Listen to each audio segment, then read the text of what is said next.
Hello बच्चों, मैं पाठक sir. आज हम लोग एडवर्ब क्लास के बारे में पढ़ेंगे। कल हमने एडजेक्टिव क्लास के बारे में पढ़ा। उसके पहले हम लोगों ने नाउन क्लास के बारे में पढ़ा, अर्थात नाउन, एडजेक्टिव और एडवर्ब तीनों ही सबऑर्डिनेट क्लास के जो है पार्ट है। अतः principal clause plus subordinate clause बराबर कॉम्प्लेक्स सेंटेंस। जैसा कि मैं आप लोगों को फॉर्मेशन ऑफ कॉम्प्लेक्स सेंटेंस के माध्यम से इन तीनों क्लासों का जो है विविध ढंग से आपको भिन्न भिन्न उदाहरणों के माध्यम से आपको समझाने की कोशिश की है। तो सबसे पहले चलते हैं हम लोग। अब तीसरा पॉइंट है यह आपका एडवर्ब क्लास, ठीक है ना। आपको क्लास के बारे में फिर से रिमाइंड करा दे रहा हूँ। वाक्य का वह भाग जो एक सब्जेक्ट और एक फाइनाइट वर्ब रखता है क्लास कहलाता है। अतः जिस तरह से नाउन क्लास के बारे में मैंने बताया कि वाक्य का वह भाग जो नाउन की तरह कार्य करता हो नाउन क्लास, जो एडजेक्टिव की तरह कार्य करता है एडजेक्टिव क्लास। अतः ठीक उसी तरह से वाक्य का वह भाग जो एडवर्ब की तरह कार्य करता है उसे एडवर्ब क्लास कहते हैं। अब आई बात कि एडवर्ब किसे कहते हैं। आपको सिंपल सेंटेंस में एडवर्ब के बारे में मैंने बताया था कि एडवर्ब वह शब्द होता है जो क्रिया की विशेषता प्रकट करता है, क्रिया के अर्थ में वृद्धि करता है, उसके साथ साथ वह एडजेक्टिव एडवर्ब की भी विशेषता को प्रकट करता है। तो आप एडवर्ब क्लास के बारे में जान लीजिए कि वाक्य का वह भाग a part of sentence working as an adverb is adverb clause. वाक्य का वह भाग जो एडवर्ब की तरह कार्य करता हो एडवर्ब क्लास कहलाता है। अब adverb class is always assisted with adverb clause is always assisted with subordinating conjunction। आपको मैंने बताया था कोऑर्डिनेट कंजंक्शन और सबऑर्डिनेट कंजंक्शन। इसमें आपको मैंने कोऑर्डिनेट कंजंक्शन से कंपाउंड सेंटेंस को बनाने के लिए बताया था और सबऑर्डिनेट कंजंक्शन से एडवर्ब क्लास की रचना होती है।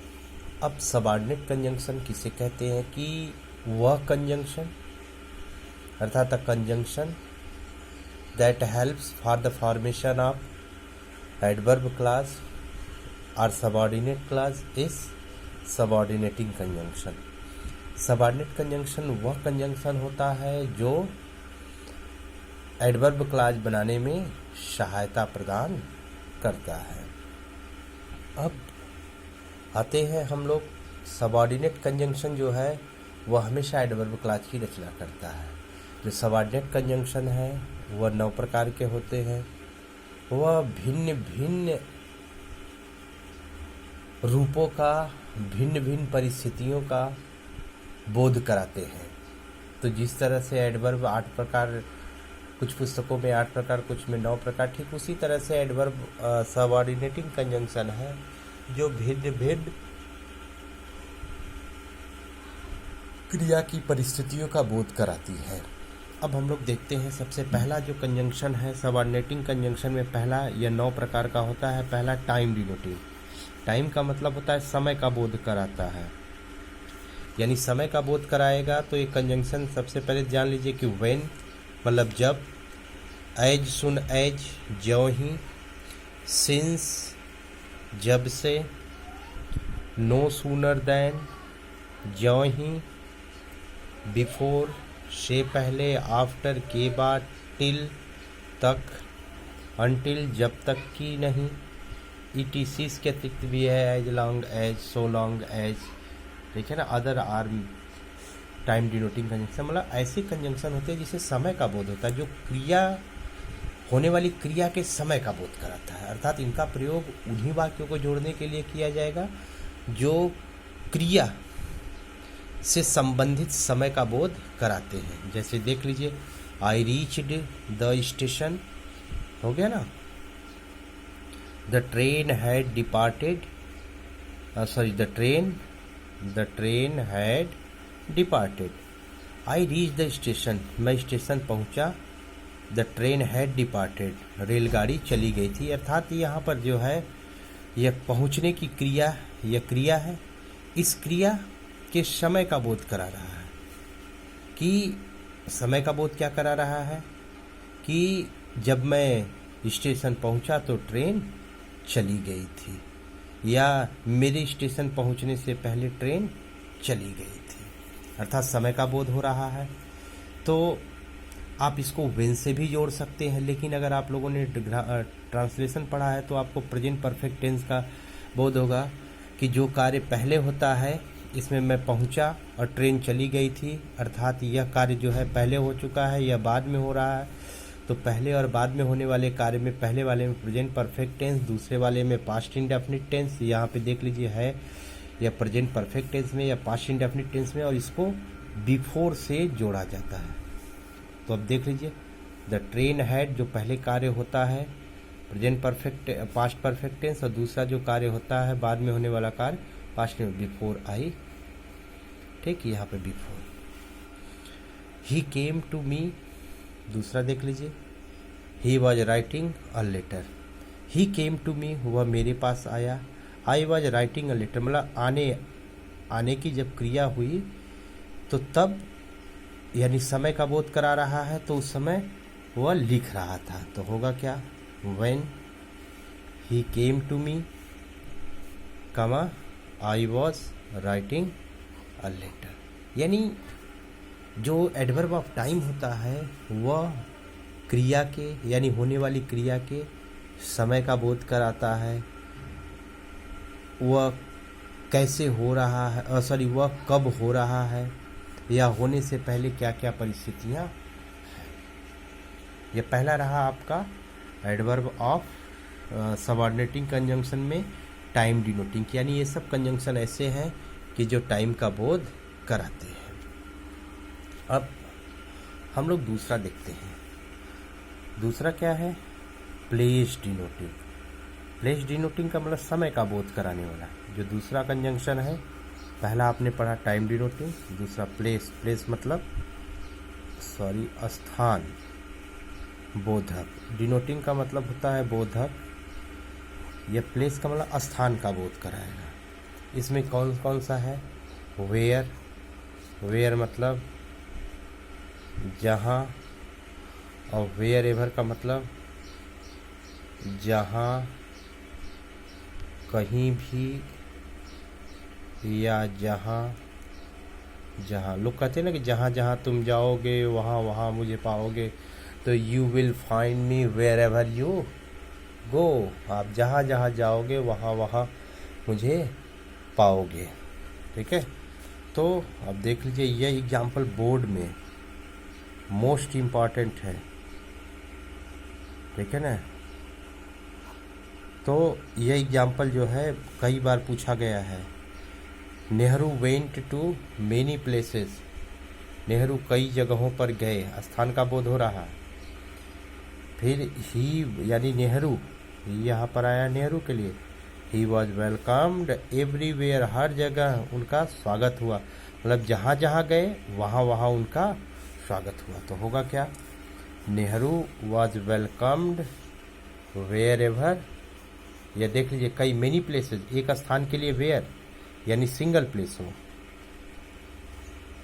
सिंगल प्लेस हो तो वेयर का प्रयोग, और more than places, more than places तो वेयर एवर। तो क्या हो जाएगा आपका, Nehru was welcomed wherever he went. यह बोर्ड के पेपर में कई बार एग्जाम्पल पूछा गया इससे रिलेटेड। एक और देख लीजिए, he lives at a place, वो किसी स्थान पर रहता है। नो बडी लिव्स देयर, वहाँ कोई नहीं रहता। यह देयर प्लेस का बोध करा रहा है। तो nobody lives single place है, एट अ प्लेस यहाँ पर single place, where he lives. तो जो आपके दूसरा है प्लेस डिनोटिंग कंजंक्शन, यह स्थान का बोध कराते हैं। अब हम लोग देखते हैं तीसरा कंजंक्शन। तीसरा कंजंक्शन जो है वह आपका जो है रीजन डिनोटिंग है। जो तीसरा कंजंक्शन है वह आपका रीजन डिनोटिंग है। यह थर्ड पॉइंट है, मैं इसको और बड़ा कर देता हूँ। Third point reason, reason you know, reason का मतलब होता है कारण। रीजन डिनोटिंग, कारण का बोध कराने वाले। कारण का बोध कराने वाले देखिए 3 ठो है। बिकॉज मतलब भी क्योंकि, सिंस मतलब भी क्योंकि, और एज मतलब भी क्योंकि। यह ध्यान दीजिएगा कि सबसे ज़्यादा जो है बिकॉज का प्रयोग किया जाता है। यह अस्पष्ट कारण, और यह सिंस और एज जो है ये भी कारण को ही बोध कराते, लेकिन कारण जब आपका अस्पष्ट माना जाता है तब करीब करीब जो है इसका प्रयोग करते हैं। हालांकि तीनों का प्रयोग करेंगे तो आपके लिए कोई भी समस्या नहीं है, तीनों ही सही माना जाएगा। अब देख लीजिए, Rohan is brave, he can teach me. Rohan बहादुर है, ही कैन टीच मी, वह मुझे सिखा सकता है। तो वह मुझे सिखा सकता है क्यों? क्योंकि वह बहादुर है। तो क्या हो जाएगा, Rohan can teach me because he is brave. Because है ना, यहाँ पे कारण है कि ही इज ब्रेव, या कारण वाला वाक्य जोड़ रहा है। एक और देख लीजिए, अगर यह नहीं समझ में आया तो यह वाला आपको स्पष्ट तौर पे, he was ill, he could not attend the class. अब देख लीजिए यहाँ पर, ही वॉज इल, वह बीमार था और क्लास नहीं कर सका। कारण क्या रहा, बीमारी।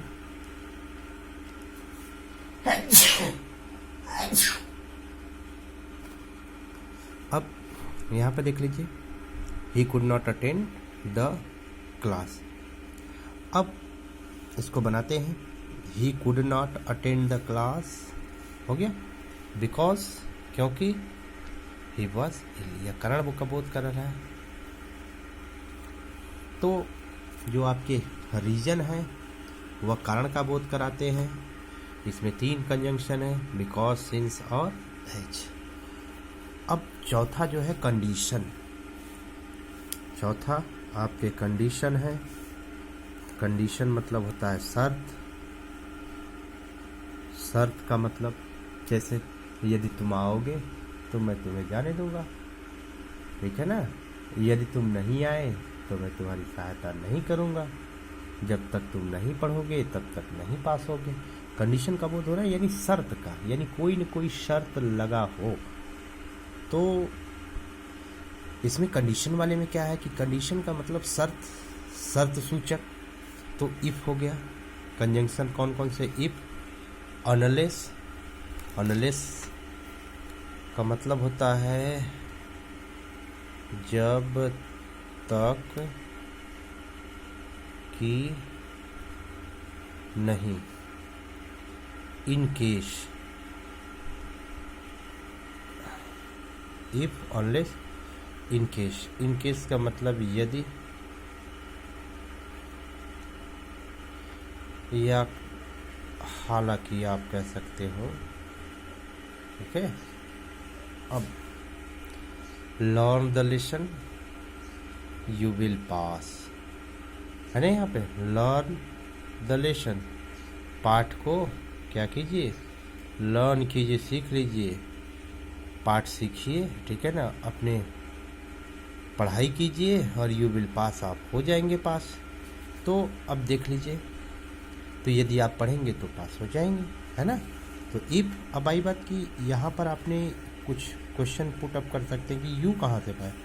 तो ये ध्यान रखिएगा कि यह इम्परेटिव सेंटेंस है, और इम्परेटिव सेंटेंस का कर्ता हमेशा यू होता है, वह छिपा होता है। यह टेंस हमेशा प्रेजेंट इंडेफिनिट टेंस होता है, इसलिए यू आप यहाँ पर लिखेंगे। तो if you learn the lesson you will pass. एक और देखिए, work hard then you will succeed.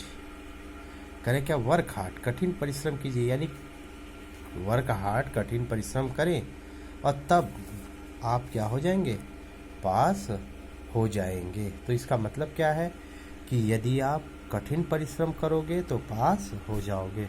यहाँ पर देख लीजिए, इफ़ यू वर्क हार्ड, कमा यू विल सक्सीड, आप पास हो जाओगे। तो यह अभी आपने देखा कंडीशन, कंडीशन का मतलब शर्त सूचक, शर्त सूचक वाले में आपके जो है इफ, अनलेस, इन केस, ठीक है। मोस्टली आपके यही दो यूज किए जाते हैं, इफ और अनलेस। अनलेस मतलब जब तक कि नहीं, ठीक है। आगे हम देखते हैं